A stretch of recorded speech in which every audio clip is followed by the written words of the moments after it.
Hello, my name is Bob Whipple, and I'm also called the Trust Ambassador.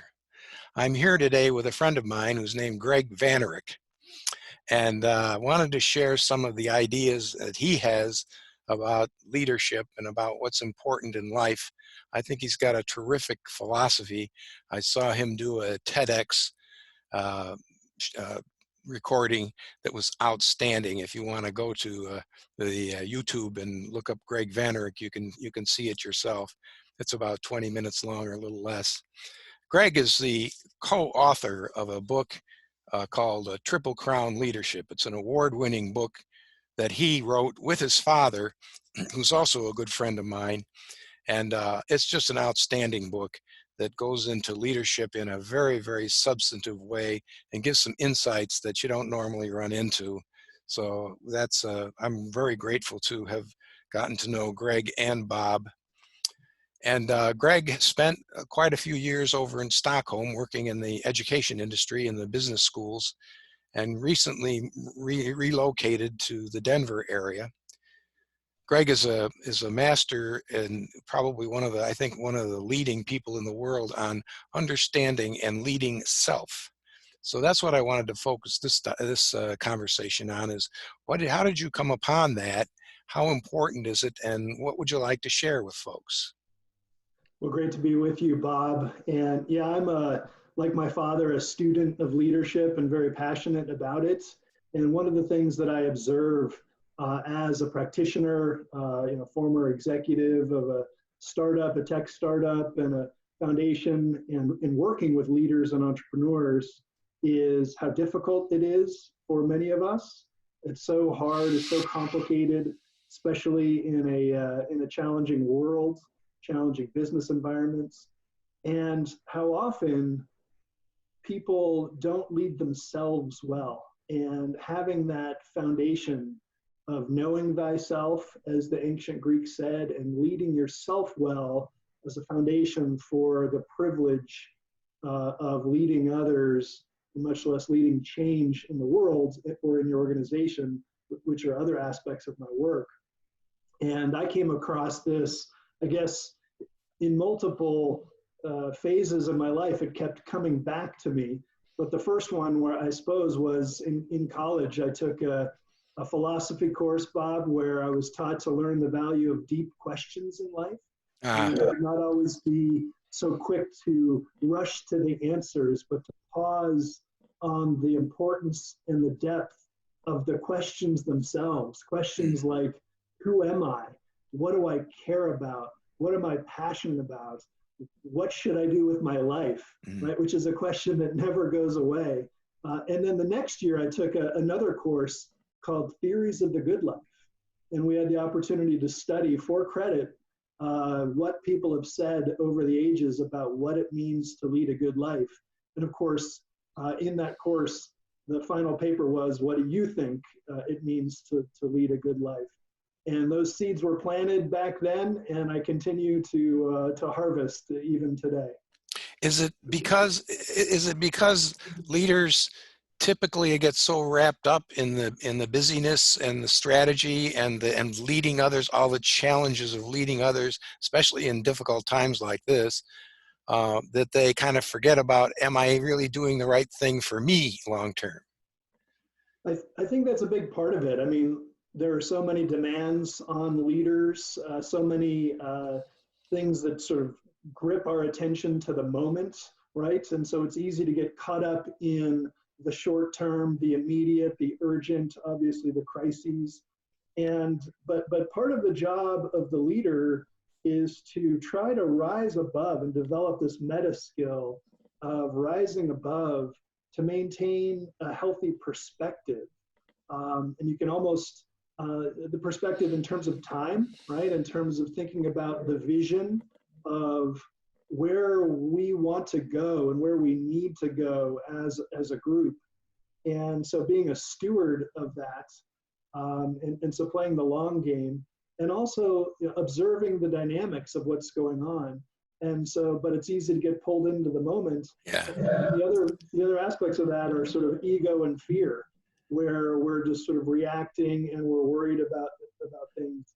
And And so unless we've built a really strong foundation of a clear sense of purpose, a clear sense of values, a clear sense of trust and credibility that we've built with our relationships with other people, we can get caught up into it and pulled away, and then make poor decisions and burn ourselves out and let other people burn themselves out. And the thing that really strikes me, the mental process, I think it came from your talk, but the tragedy of a life where you end up on your deathbed and have regrets and said, you know, I should have been this, and instead I spent my life doing what other people thought I should do.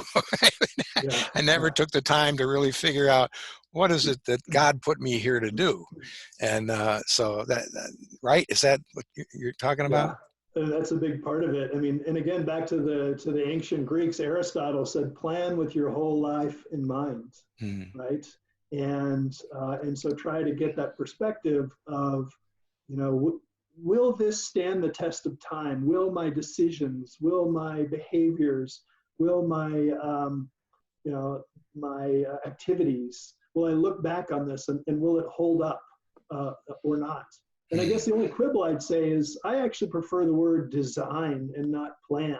And I think it really depends. I think in a lot of cases, certainly with people I work with people who are in their formative years trying to figure out their career path, or if they're in transition, there's a lot of uncertainty. Certainly. And when there's so much uncertainty, it's really hard to have kind of a really clear, detailed plan. But there's a process that we can go through that borrows on sort of design thinking, where it's very action oriented, it's very collaborative, where you can gather data, you can try things, and you can learn, and you can essentially iterate your way forward, grounded in a compass or a foundation of deeper things like purpose and value. So how do people access that process? Well, I think that there are lots of different processes out there. I co-authored a book with Christopher Gergen called Life Entrepreneurs. Okay. And that book is about integrating your life and work with purpose and passion. And what we did was we found 55 people around the world who do that really well. Many of them are entrepreneurs or other intrapreneurs or civic leaders, community leaders, but they also lead an integrated life, and they've kind of figured out a vision for their life, including their family, their education, their health, as well as their professional endeavors. And they've made all of that sort of cohere in a way that fits with who they are, their sort of essence. We called it their authentic integrity. And in that book, we laid out a process for developing, clear sense of your foundation, healthy personal core, and moving towards things like vision of the good life and goals and strategies, and then all sorts of other things available online as well. There's some wonderful resources out there. I talk about it a little bit in that TEDx talk that you mentioned, where I think that the one of the things I'm interested in lately is that a lot of people in our circles, Bob, are caught up in what I call climbing mode. And it's almost subconscious, this notion that the point of life in your work is to climb up some ladder so that you can move up and get more status and prestige and money and I want to be clear, there's value in climbing mode. You can learn, you can grow and develop as you're working your way up in a professional track. You can earn more money, and with that you can do lots of things. But there's also a trap there, which is being so caught up in climbing that you're disconnected from other people. It becomes an ego trip. And so that's why I talk about the need for discover mode. And discover mode is discovering who I am, what I care about, what I'm good at or could get really good at, and how I could use that to add value in the world to other people with the business model, with services, with a career. And I think a lot of people skip over discover mode and they get right to climbing. And then you're faced with this problem of a lot of those ladders are up against a wall that doesn't hold up for you long term. It's like, why am I climbing? Well, am I really happy being here?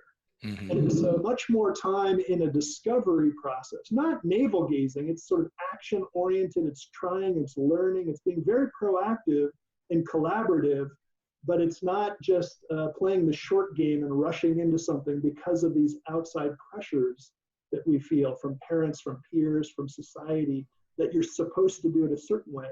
And so part of the message here is intentionally designing our life. It's being the entrepreneur of our life so that we're owning it and that we're acting against the vision of the good life. And I suppose that once you discover, if you discover that the ladder that you're on is not the ultimate ladder for you, that you'd rather be a baker than a banker, okay? And so you're a banker and you're doing all these things, but you really want to be a baker, you know, and underneath it all, if you really understood it, I think that was one of the examples that you used. Um, and so what I think ultimately, and I know a few people here in my hometown of Rochester that have had the courage to be able to, number one, say the path that I'm on is a good path, but it's not the ultimate path for me. And therefore, I have the courage to take the risk, to take the plunge and make a right turn and do something that it will probably ultimately be better for me in the long run. That takes real courage, doesn't it? It does, and I mean, I think a lot of times the pressures of the moment, the switching costs are high if you're invested in your identity and your salary and your social sort of status. It takes a lot of courage, and so I really admire these people that we profiled in the book and other people who had the courage to, fight for their own life, fight for their family, fight for being a present father or mother as well as a successful executive. And I really think there's kind of two paths here, Bob. One of them is what I'll call sort of recrafting. It's not always the case that you need to make a big switch, if you're unhappy. And so I often think that within your current context, it's often worth trying to recraft. Are there ways to change the current path I'm on to make it more meaningful, more fulfilling, more rewarding? And that can be some great research on this from a professor at Yale about recrafting the tasks that you work on, recrafting the kinds of people that you're working with, and cognitively recrafting, like the way you think about it so that it provides more meaning or more motivation for you, right? And getting more autonomy and purpose. And so that's certainly worth trying in many cases. The other path is what I'll call the reinventing path, where no, it's toxic or it's done. You've kind of had that run and it's time. Okay, yeah. And then you need to kind of design your way into a new path. And that's really hard because again, the switching costs are high. You're starting over or whatnot. But you have all these assets of your strengths, of your network that can be helpful to you. And one of the things I've learned is don't do that alone. Reach out and get input and help from other people. That's one of the common mistakes. Good advice.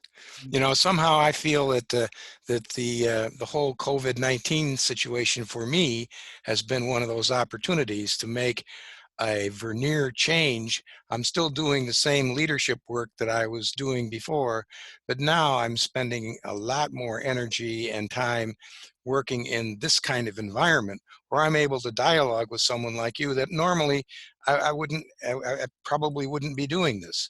And so I'm seeing the opportunities crop up where this is going to be the new normal for me. So that's kind of what you're talking about, right?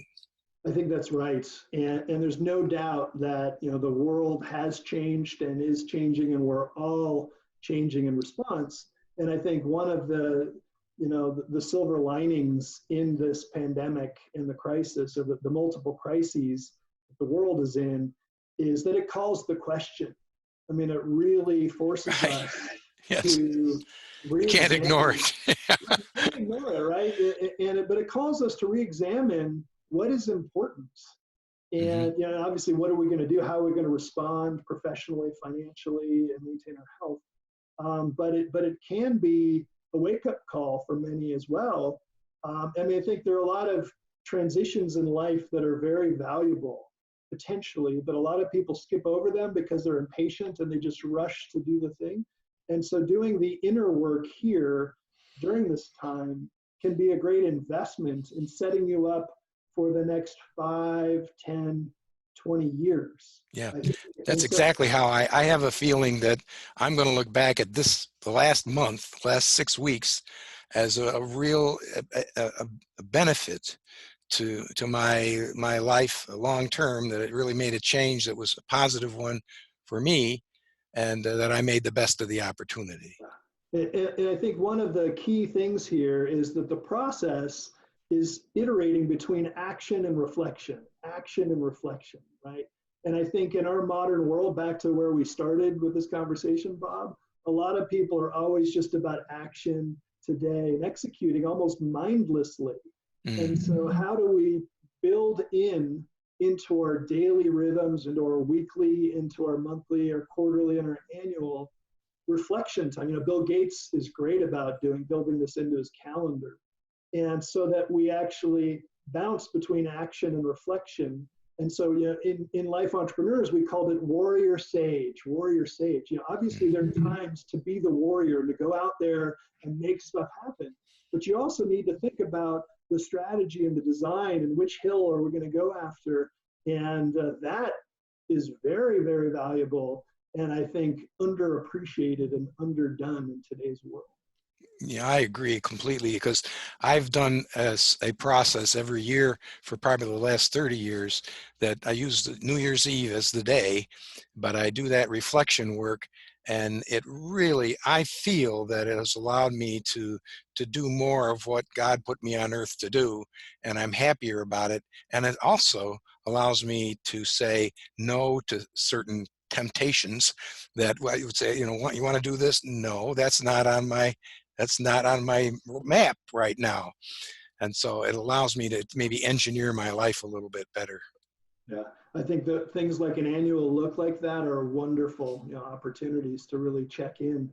And the other thing I'd add is consistent self-care practices. If we're going to lead others, if we're going to lead change, or if we're going to be our best with our children or in our community or with our colleagues, having this sort of rhythms of taking care of ourselves with sanctuary, with moving our bodies, with sleeping, with meditation or yoga or working out. These things are so important. I think that's another thing where in today's environment, it really shows us the value and the need for that. Yeah, and I think a lot of people in the COVID-19 hiatus are discovering that they need that some sort of rhythm and consistency to build in exercise and all the things that you need to do that are not so simple if you got kids climbing all over the place. That's right, yeah. And to me, it also shows us how much of this is systems and systems of systems. And so part of that physicality of moving our body and eating well and sleeping also affects our mental state, right? And so it's this interplay of the system of the mental, emotional, physical connection as part of a community, as part of an ecosystem where we're dependent on supply chains and on businesses and schools. All of that is connected, and we all need to be good stewards of those systems internally, in our communities and our workplaces, and broadly. So that's really showing us that as well. And I think for parents, you're a parent, you've got 2 daughters, that represents a wonderful opportunity for you to show by example that not everything is terrible, and that if you take care of yourself and do some serious reflecting, you can lead a great life, and they can too. Right? Yeah. Oh, absolutely. I mean, just being a parent during this time and thinking about the world through the eyes of your sons or daughters. I think John Kabat-Zinn said that the moment is the curriculum, right? And this moment, I mean, if this isn't a teachable moment for our children of how to take care of ourselves and each other, and trying to find gratitude despite the suffering and despite the challenges, I don't know what is. And so, and that's not easy, No, that's not to say it's easy. Exactly. But we all have a lot to learn here during this time.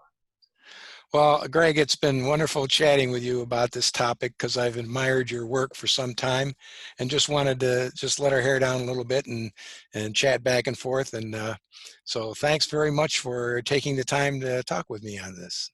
Oh, it's my pleasure, Bob, and thank you for what you do. Signing off.